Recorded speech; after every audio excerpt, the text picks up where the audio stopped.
But once again, with these Azir comps that Hanwha Life Esports put together, I don't necessarily see a lot of damage here unless they can really get on top of their opposition. The Prio bottom side, they have Prio in mid, and even though Canyon's gank attempt there doesn't end up getting a kill, it gets a flash, and Keen's just soaking the pressure. And that CS lead here for the Renekton is really just not that significant. What's also very poignant is that this is how the early game went for Hanwha Life, right? Like with that Zyra and Ashe combo specifically, able to get an incredible amount of early objectives going. Now Peanut, thanks to the Prio they have on top side, is going to be able to get the grubs. Doesn't quite feel as impactful this time around though, because I do expect Gen G to contest the second grubs, and I think they have a lot more tools now than they did in the previous game.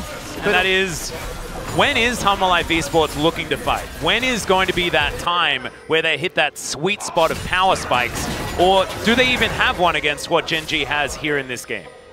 Yeah, it actually is a little tough. I think you are just situations like this where you can get a man advantage and use the long range engage that you have available. Not a lot of damage until Zeka gets here. He is finally going to come down. Bellow's Breath is fantastic. Even gets the train on in. But Keen is still going to die. And that is first blood going over to Zeka exactly where they wanted the money. Yeah. But not actually going to draw Keen's attention just yet. He decides to give up on that. Doesn't want to take the risk as they're going to trade Dragons 1-for-1 and trade turrets 1-for-1. First turret blood going over to Gen G though.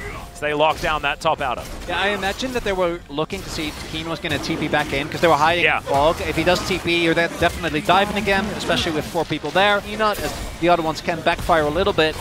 We'll have to see as Gen G do have Prio where they need it and are starting up this Herald, but there's the TP. Yeah, it looks like Hanwha Life Esports, they've decided that now is when they want to start fighting. Decent buffer on the slice there from Doran as the Dominus does come on through. Lehand's going down extraordinarily low, but so's the Crocodile, and he's going to fall first. The train drives through, but Canyon's already dead. There goes the Blitzcrank as well as the Ornn starting to get amongst it. Delight has been tanking a decent amount as Paze just rockets out of there. Chovy should be able to get over this wall, though not quite enough with the Phosphorus Bomb to be able to take that one down, but he just taxis his way through, and Delight is going to be A-OK. Viper with the shield from the Trigger Seed. As Peanut getting in a little bit of trouble. Paze can't tank up the turret by himself. Had to go so deep to get that kill that he's just in no man's land. Yeah, I'm not so sure about Paze's gate, and by not so sure generally in my phrasing means not good.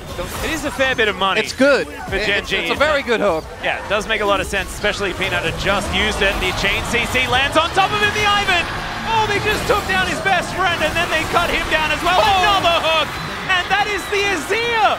The main character of Hanwha Life Esports is just dead, and there's no way they're fighting this one, as the Dragon will go down as well. The second one for Gen G, the first Hextech Drake of this series. And where game number 1 was an extremely high-paced and kind of frantic affair, this feels like classic Gen G, right? Oh, yeah. We're waiting, we're biding our time, but when we see an angle, we'll take it. Might need to find some way to rock it. 2 items for the Azir. You have a lot of great ways to set up fights. Oh, once again onto Peanut. The hook is going to connect onto Delight, and he's going to use that to taxi forward. The Blitzcrank, certainly not very tanky, but neither is Delight as it turns out. Redemption to keep him alive, but it's Paze just raining frosty bullets into his backside. And Daisy will once again fall down. This is a 1-for-1 this time. Both of the supports falling down. As a teleport in from Zeka, he just wants to take as much money on this map as he can find. There are ways to blow up single targets, and there are ways for Zeka, if they get map control, to set up for flank angles, to set up for engages. There's no turrets. Oh dear. Yeah, there are a lot of bad guys coming, and Zeka does not have a lot of friends on the way outside of Peanut. The flash forward from Chovy. Oh, doesn't get slowed down by the volley. Good sidestep there, as now it might be Peanut going down yet again. He does get the brush for Zeka, who's trying to play it out. Paze almost falls. Those masterworks are going to keep coming in, those ornaments being constructed. As we do have a start on this one, there's a lot of terrain for that arrow to fly through, and there it is, it appears onto the cow. Doesn't even press the R button, does Delight, so that is not really what they were looking for. Hanwha Life Esports had an inkling on the plate. Doran looking for a flank angle, as there's the curtain call. We have the Dominus come through as well, going into that backline. The Emperor's Divide is decent, but they're being cut apart, and yes, they get the Corki, but at what cost? And the answer is, yeah, everything. Literally everything.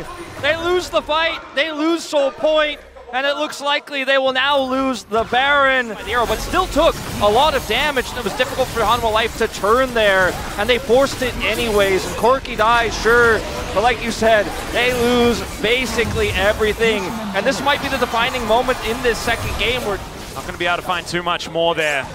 As Hook going to connect onto the cow, and Delight going to need to use the Unbreakable Will this time, but I don't know whether it's going to be enough. Thankfully, the Curtain Call is going to be there, and that does play some interference. Chovy just happily taking these shots, though. It's just not doing that much. When stall from Hanwha Life, the main thing is trying to deny the opportunity for Gen.G to actually take down inhibitors, but I think compared to game number 1, where even with the Smolder we felt like there was a real angle for Hanwha. G to be oppressive on the map. Once you lose control, Baron goes down. Now Gen.G go, yeah, we get set up for the vision. Possible angle here, but this is a very tanky Kayn, able to walk his way through the Emperor's Divide. The Stranglethorns comes in, the rest of Gen.G, they're making their way over, but it's just not quite in time.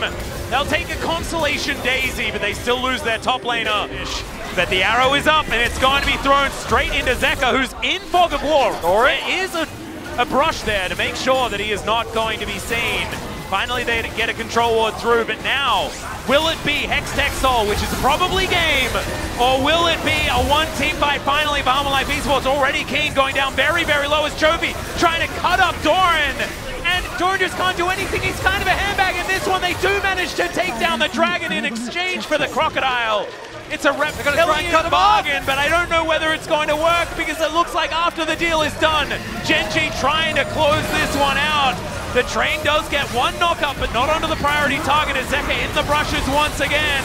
He has Emperor's Divide, but he uses, Emperor's Escape instead. It's going to give you another opportunity, but you're going to have to get a couple more of these. Not just the Dragon, but the fights. But you're going to want to get the most out of this, fight your way back into this game. You got to go. You got to go, you have to fight, but you're cut off, you have no mid prio. Yep, Doran knows exactly what's going on, but what is one Croc supposed to do against this one? He presses the dominance, but Hanwha Life Esports are just a little bit too late, and that is going to be the Hextech Soul to come in. Doran is executed, and in they go. The hook is going to connect. Zeka goes golden, but that only buys a couple of extra seconds. The Emperor's Divide was by 0, I'm pretty sure, in that instance there, and now they're going to move on over towards this Baron. But that is not going to stop this Baron from going down. Viper doing some sneaky stuff here, walking away, and is going to be able to take down a bountied up turret. But the Baron is still going to be secured, and Gen.G, I don't think mind about this Jhin going behind enemy lines. Yeah, maybe he gets a second turret bottom as well with no TPs here for Gen.G. But arrow once again going to be collected, but it's Peanut that's in trouble. He's isolated. Another hook! This time onto the Crocodile. The Sterix does nothing because he just can't move. And Gen.G, though, will be able to take down the top laner. That's going to buy them so much space. God, hooked. There's no way you can do anything. It's just doomed. It's just doomed in this one.